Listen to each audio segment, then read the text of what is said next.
Bienvenue. Aujourd'hui, on va décoder ensemble le manuel d'instruction de la vie elle-même. Rien que ça. Alors, cette question, elle a l'air de sortir tout droit d'un film de science-fiction, n'est-ce pas? Et pourtant, elle est basée sur une expérience bien réelle, une expérience qui nous a appris quelque chose de fondamental sur le vivant. Alors, voilà ce qui s'est passé.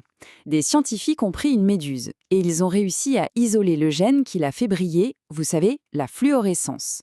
Ensuite, étape 2, et c'est là que ça devient fou, ils ont inséré ce petit bout de code génétique dans un embryon de lapin. Le résultat de tout ça? Eh bien, c'est une lapine fluorescente. C'est incroyable, non?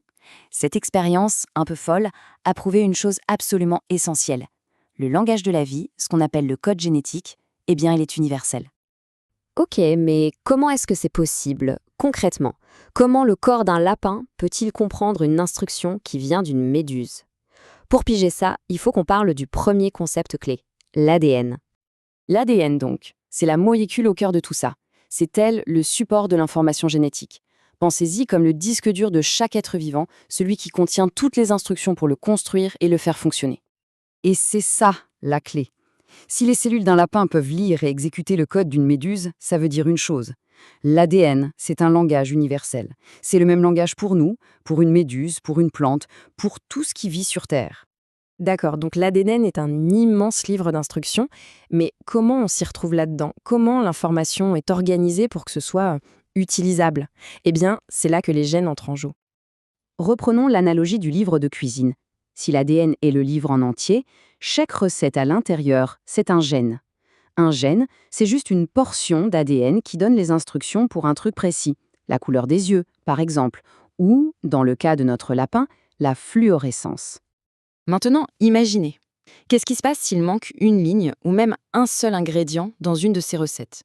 S'il manque un petit morceau d'ADN, l'impact, comme on va le voir, peut être énorme. Un exemple très concret, c'est le syndrome du cri du chat. Là, il manque juste un tout petit bout du chromosome 5. Mais ce petit bout contient des gènes super importants pour le développement du cerveau. Et son absence, eh bien, ça a des conséquences très lourdes. Ça nous montre bien à quel point chaque gène, chaque petite instruction est absolument cruciale. Il faut bien comprendre que ces gènes ne se baladent pas n'importe comment. Non, ils sont rangés, bien organisés sur ce qu'on appelle des chromosomes. Et comme on hérite d'un jeu de chromosomes de notre père et d'un autre de notre mère, ça veut dire que pour la plupart des gènes, on en a 2 exemplaires. Ok, ça soulève une nouvelle question, une question logique. Si on a tous le même gène pour la couleur des yeux, pourquoi certains ont les yeux bleus, d'autres marrons, d'autres verts? Comment ça se fait? La réponse, elle tient en un mot, les allèles. C'est simple, un allèle, c'est juste une version différente d'un même gène. Pour reprendre notre image, si le gène c'est la recette de gâteau au chocolat, les allèles ce seraient les variations, recette avec noix ou recette sans noix. C'est le même gâteau, mais avec une petite différence. Donc comme on a 2 exemplaires de chaque gène, on a 2 allèles. Et c'est là que ça devient intéressant. Ces 2 allèles interagissent. Parfois, il y en a un qui prend le dessus, qui s'exprime quoi qu'il arrive. On dit qu'il est dominant. L'autre, lui, il est plus timide. Il ne va s'exprimer que s'il n'y a pas d'allèle dominant pour lui faire de l'ombre. C'est l'allèle récessif. Pour que ce soit bien clair, prenons un exemple que tout le monde connaît, les groupes sanguins, le fameux système ABO. Ce tableau, il est parfait pour illustrer la différence entre 2 termes importants. D'un côté, on a le génotype, c'est la combinaison d'allèles qu'on possède, c'est ce qui est écrit dans notre ADN. De l'autre, le phénotype, c'est ce qu'on voit à l'extérieur, le résultat. Ici, le groupe sanguin. Regardez par exemple, si le génotype d'une personne est AO, son groupe sanguin, son phénotype, sera A. Pourquoi? Parce que comme on vient de le voir, les allèles A et B sont dominants, alors que l'allèle O est récessif. Ça veut dire qu'il suffit d'avoir un seul allèle A pour être du groupe A, ou un seul allèle B pour être du groupe B. Par contre, pour être du groupe O, il faut que les 2 allèles soient O.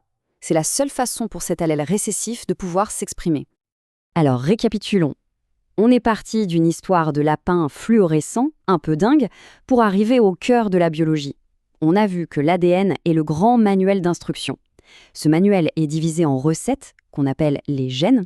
Ces recettes peuvent avoir de légères variations, ce sont les allèles. Et au final, la combinaison de nos allèles, notre génotype, c'est ça qui va déterminer nos caractères visibles, notre phénotype.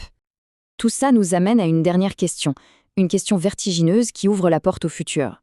Si l'ADN est vraiment un code universel, alors qu'est-ce qu'on devrait construire avec ?